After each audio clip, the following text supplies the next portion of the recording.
We've just got up and we were in Noah's room looking out the window because the bin men were coming past, and Gavin's gone, "Charles, where's the car?" And I'm like, "What?"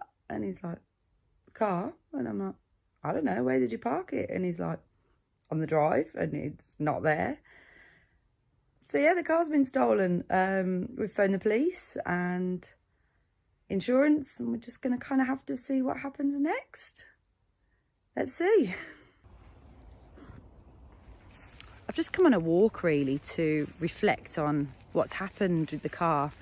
It's just really a bit annoying really. It's not anything I expected to happen on my own drive, and certainly I think you just don't think it's going to happen at all really, and then you wake up and all of a sudden your car's gone, and now I'm faced with phoning insurance and sorting out excess and replacing items that have been potentially going missing, like the pram that was in the back of there and a few probably invaluable items. But it's just the annoyance of the expectation that I never thought it was going to happen.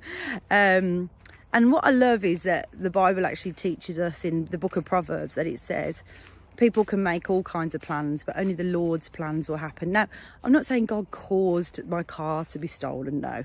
It's our expectation that life will be perfect and easy, that it doesn't always come off. I mean, look, we've just gone through a massive worldwide pandemic where people have been really poorly. None of us expected to be locked in our houses, and yet that's exactly what's happened. But that's because we expect life to be a certain way, and sometimes things just come flying out of like nowhere, out of left field, and all of a sudden you're like, whoa, where did that come from?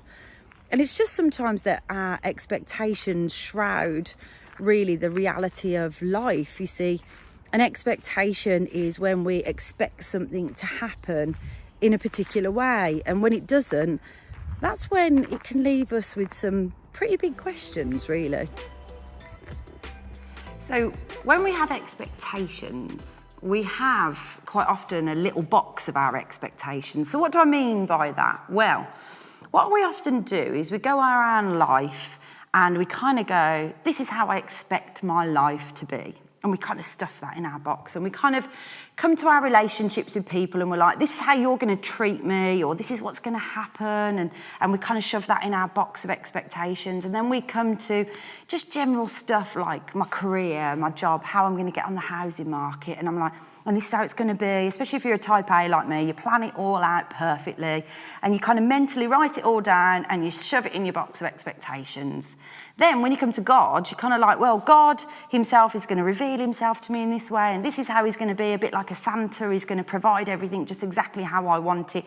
Nothing bad's ever going to happen. And we put that in our box of expectations. And then we start doing life, and we're carrying this box of expectations that we're kind of layering over everything that's going on. So we'll come to a situation and then we'll meet somebody, for example, and we'll say, hey, let's be friends, but just to let you know, you've got to treat me exactly like it is in my box of expectations. And then we get a situation at work and we're like, oh, by the way, this is great, but I'm going to get the promotion because it's in my box of expectations. And oh, by the way, God, no one's ever going to die in my family, and I'm never going to get sick, or nothing bad's ever going to happen because that's exactly how it is in my box of expectations.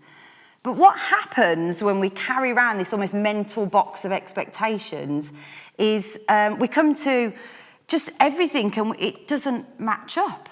So then this box of expectations, but then I was struggling with infertility. Wait a minute, my title of being a mom is all of a sudden, I've lost my purpose because I'm not going to be a mom now. Well, that doesn't make sense. And then not only have we lost our joy and our purpose, we lose hope.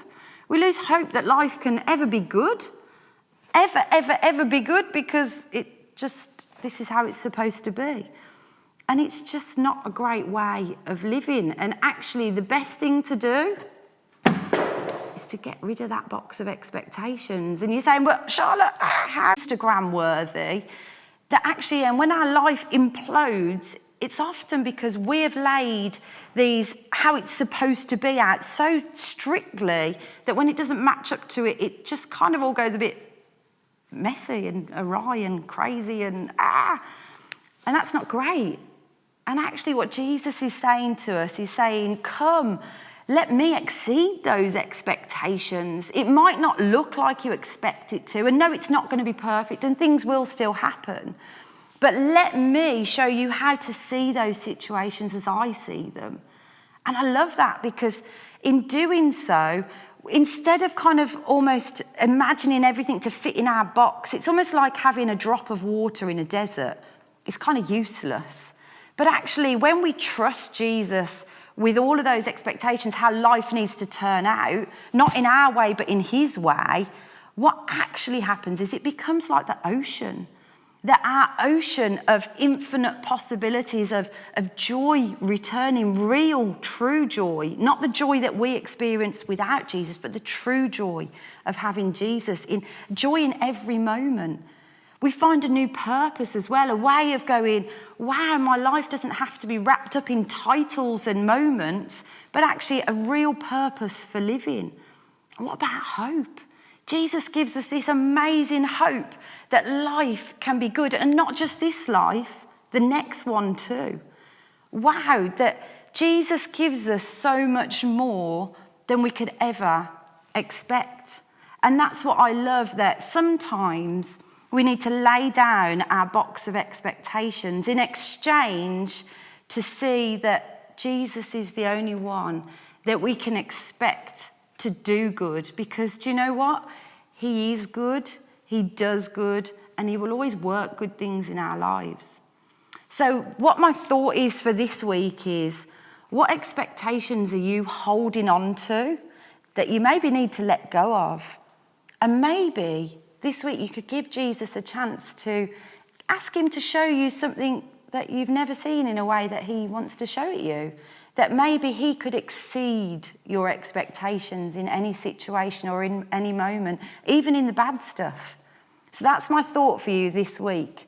Let Jesus exceed your expectations in a way you never expected him to. We got the car back! Yay! We got the car back, which is great news. We were here at church now, we've just arrived. So yeah, just thought we'd give you a quick update. We've had to pay £500 excess. It's been gone for a couple of weeks while it's being fixed, but we're super thankful to have it back.